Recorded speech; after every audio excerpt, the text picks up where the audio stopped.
I already started this little process, but I thought I would back up and share what I'm doing. I took a piece of carbon rod, and this is, I guess it's probably maybe 80 thousandths 080, and I cut a piece about, I don't know, 2 inches long, 1 7/8, and then I took my soldering iron and I cut a bevel or an angle groove in here. Instead of a straight slot, I actually cut it at an angle. So I stuck the soldering iron down in there and moved it across, and then pulled it out and got a trough in there that's going in at an angle. And this way, whenever there's pressure being pulled on it, it's actually pulling it on down into the wing instead of trying to pull it straight out or up. And so what I've got now is I taped that off, and then I filled that pocket that I cut with Gorilla Glue, and then I pushed the carbon rod in there. And then the idea is that whenever that sets up, and hopefully by in the morning it will be, I will take this rod, and this end here is going to be pushed down and grab that carbon rod that's in there, and then it's going to be pulled forward. And then I want to put some blendrum tape on top of this, and then set this down onto the blendrum tape, and then tape over the top of it. So the blendrum tape is going to hold it flush to this, but because I'm using the blendrum tape, it'll be removable. In other words, I can take this hook off. And with the Gorilla Glue and that little short piece of carbon rod, I don't think I added a measurable amount of weight, and it's not too far back from the CG. The CG is actually right along in here, so not too far off from it. But that's what I've done. We'll see what it looks like in the next update. 12 hours after I had glued it, so I did see something interesting that happened here. You know, I cut the slot, I put the Gorilla Glue in it, then I dropped a piece of carbon rod in it and let it set. And you may recall that I had cut a slot in here for the wire to stick down in whenever this was all done. Well, what's really interesting is the Gorilla Glue that I put in here actually wicked its way all the way up, and there's even Gorilla Glue right here. And this was just sitting on the bench overnight, about like that. So in reality, the Gorilla Glue actually wicked uphill, so it traveled. I figured it would travel around the opening here. That's why I put the tape, because I didn't want Gorilla Glue all over the rest of the plane. So, but anyway, I thought that was kind of interesting that Gorilla Glue traveled in this slot that I cut, because you can hear that. That's actually Gorilla Glue that has come all the way down to here. Now I'm going to go ahead and clean this up. I'm going to cut this Gorilla Glue flush, and it's going to be difficult for me to do that with the camera in my hand, but as soon as I do that, then I'm going to insert the wire. So let me go ahead and get this cut, and I'll come back.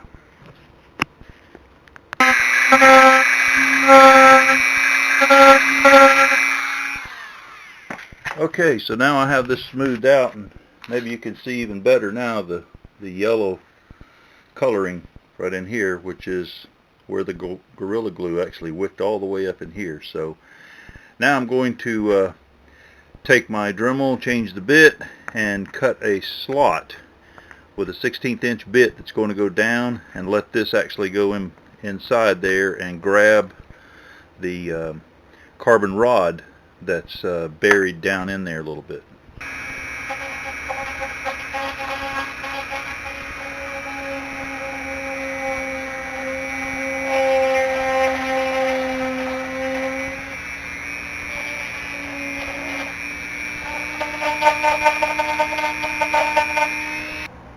There's wet Gorilla Glue in the hole there, so now I've got my wire down. So there I've inlaid the wire, and it's hooked around the piece of carbon that's underneath here. And I've decided I'd go ahead and make this permanent, so I have put the Gorilla Glue over the top of the wire, as well as some underneath. There was already some wet glue still present. So basically I'm just going to glue this in place now, and I have taken and put a lot of torque on this to make sure it's all the way up, and so that way I know that I'm on that carbon rod. So now I'm going to let this set. I'm going to set it in the sun, actually. That's going to help cure it. Okay, so now I've got it glued, and I'm just going to let the sun kind of bake that. You can see it's already starting to kick off, and that's because I did spritz it with some water. So that's going to help speed the process, the gluing time. Actually cuts the gluing time in half. You can almost watch it bubble up there. And then whenever this is done, then I'll be ready to give it a test. And you can see the glue actually setting up. And this is because I'm out in the sun and because I've wet the foam before I put the glue in place. So you can see it really foaming up. Now normally I would have taped that off, but I'm going to want that foam around the wire and on the outside of the wire just to give it some more strength. That should help hold that wire in the pocket. So now it's been about 6 minutes, and you can see it's bubbled up pretty good, and it's got a good footprint on the foam. So it's not just the width of the wire, it's actually protruded past the width of the wire. So whenever this cures, I'll take the Dremel tool and grind the tops of that off a little bit, and the wire will be in place. Okay, we are pretty much complete with my tow hook add-on. I didn't get too aggressive with the sandpaper, so I'll clean that up a little more whenever that cures. I don't think it's totally cured, so I'm not going to push the issue, but I will get a little video today of this testing of the tow hook wire.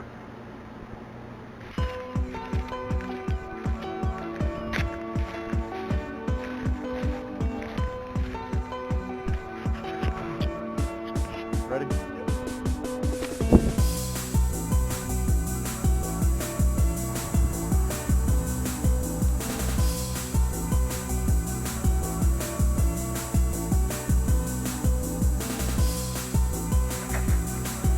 Ready?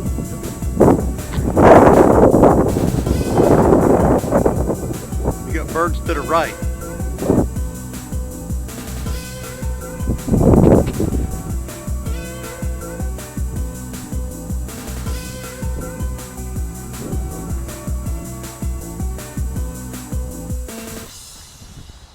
Ooh.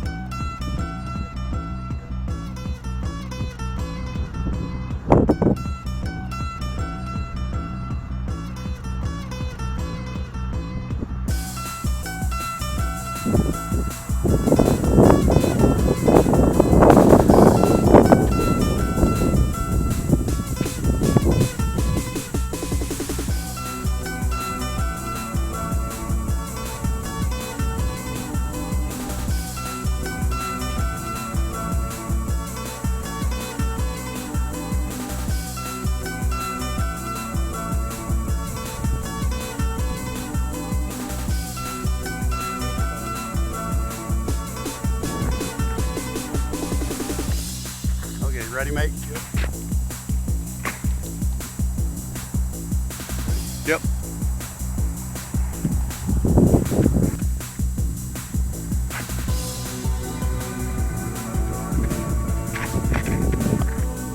Ready?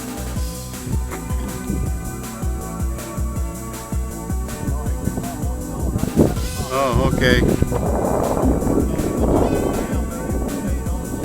Yeah, we're getting Yeah. Odor's nasty. No, we really need them over here.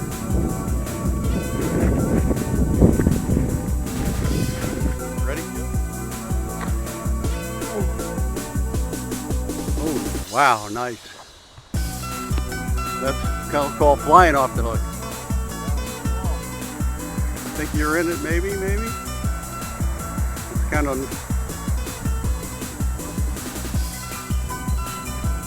Ready?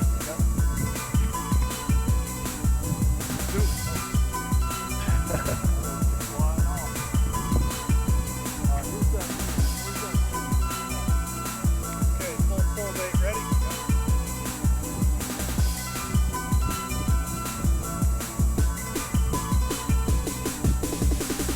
Ready? Yep.